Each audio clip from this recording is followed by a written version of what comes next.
Hey guys, I wanted to kind of give you a look into how I organize travel documents specifically for a 9-night cruise that I took for my birthday this past December 2014. And I just wanted to give you a look into this folder. It's a very inexpensive folder I got from Walmart or Target. Actually from Walmart, and I believe it was less than $2, probably more closer to the dollar range. It's a plastic, so it's pretty durable, and I just want to show you the thickness. This folder was a little bit thicker because I did have excursion information in here, but I'll discuss that when I get to it because it's no longer in the folder. But just as I open up the folder, and please forgive any glare, just showing you this left pocket. I went on a celebrity cruise, and I was able to actually send for them to mail me my luggage tags. So they did mail me my luggage tags, which were stickers, and as you can see, the ones, actually there was a whole nother page, but I didn't need the whole other page. I think they sent like 15 of them, I don't know. And I have a copy of my booking confirmation so I could have it to grab.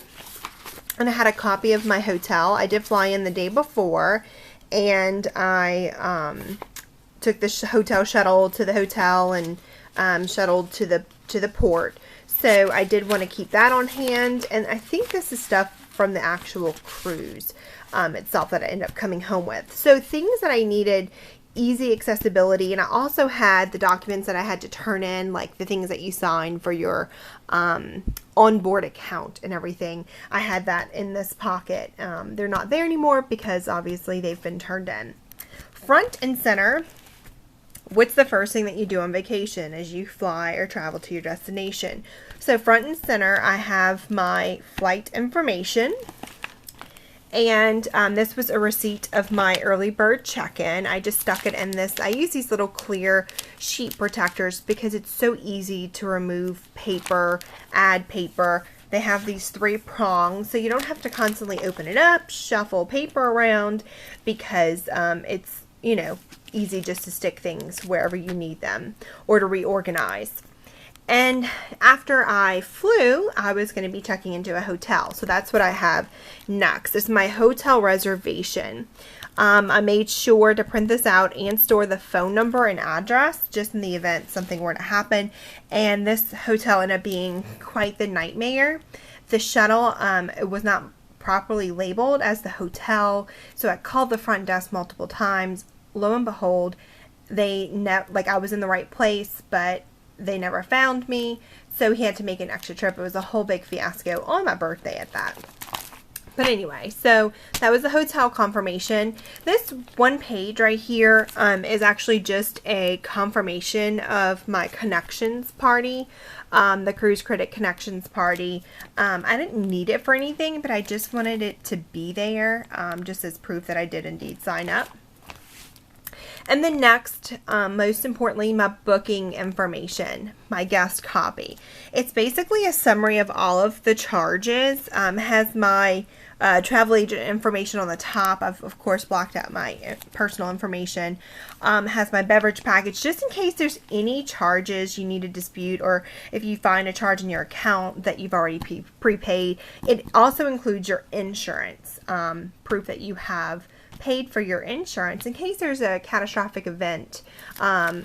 Next will be the insurance document, but you always want proof of payment, not just the policy. And I don't know if you can see how thick this is, but it's like a 15-20 page document. Be sure to have it. It's pointless to have insurance if you don't have proof of what your actual coverage is for your travel insurance. And for me, it's very inexpensive to have travel insurance because I'm young and healthy, thank God. But, you know, when you're overseas, you need to have a policy, possibly to helicopter you somewhere or back to the States. You know, I highly recommend it. If you're spending more than $1,500 to $2,000 on a vacation and traveling abroad, I truly think it's worth it financially and for your own health and safety. So be sure to, you know, like I said, it's pointless to have it, and don't rely on just your proof of payment. You want to know what your covered benefits are.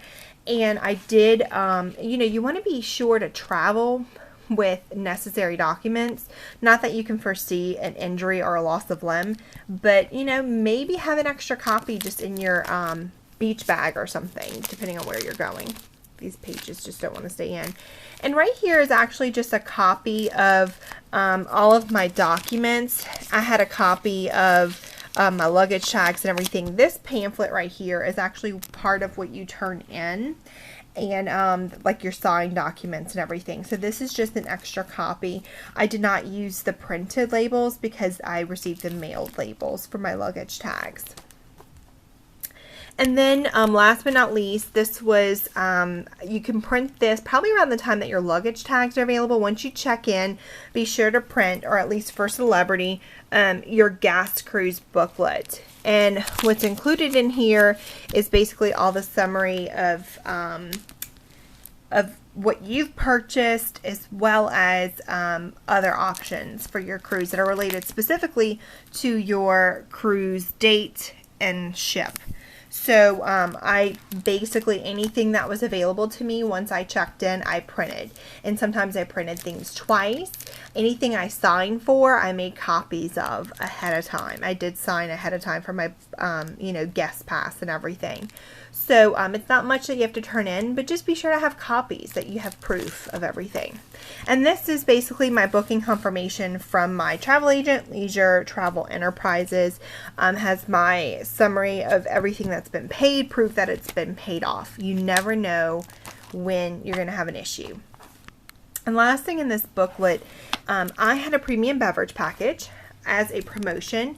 I had a classic beverage package and I paid the $103 to upgrade to the premium.